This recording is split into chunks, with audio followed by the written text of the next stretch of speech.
Here is your card reading tip of the day for Oracle card reading. Today we're going to talk about card interpretation, energy interpretation of the cards. Many of you have received your Sacred Reflections Oracle card deck, which I'm so excited about.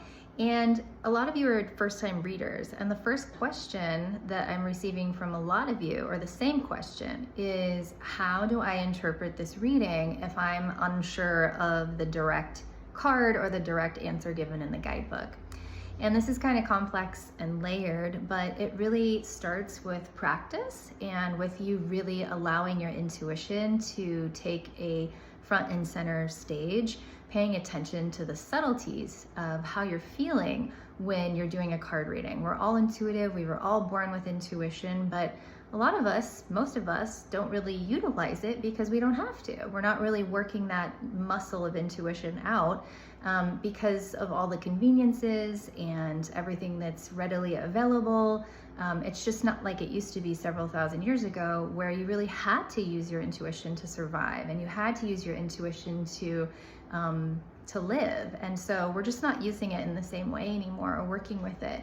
And so we have to practice. We really have to allow ourselves to trust that we can slow down and become really grounded and present in the moment and pay attention to our intuition and trust our intuition. So while you're doing a card reading and you pull a card, I'll give you an example of what that might look like. So within the Sacred Reflections Oracle card deck, we have the grief card. And let's say you pull the grief card and you think to yourself, I don't really have any unresolved grief. I don't feel sad. I don't know how this relates to me. Well, it might mean that you don't like feeling some of the full spectrum range of the emotions. It might mean that you don't like feeling sad or grief. It might mean that you have challenges processing and integrating some of the more difficult emotions that we might have.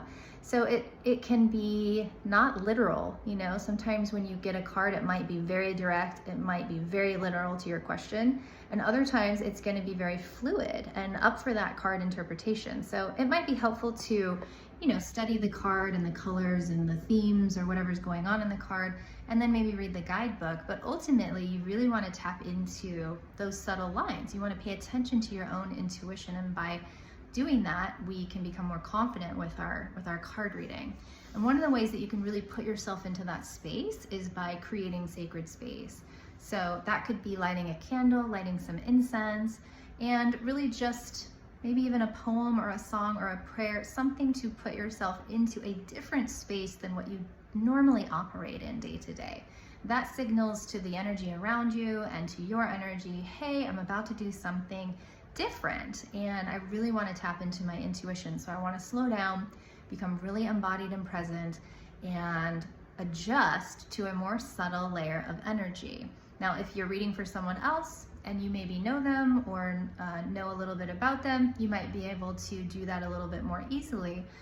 But if you don't know them and it's a first time pull for somebody that you don't know, it's really helpful to set that space, to practice a lot, to really tap into your own intuition and really slow down to get into those layers of subtle energy so that you can interpret them for more efficient and effective card readings.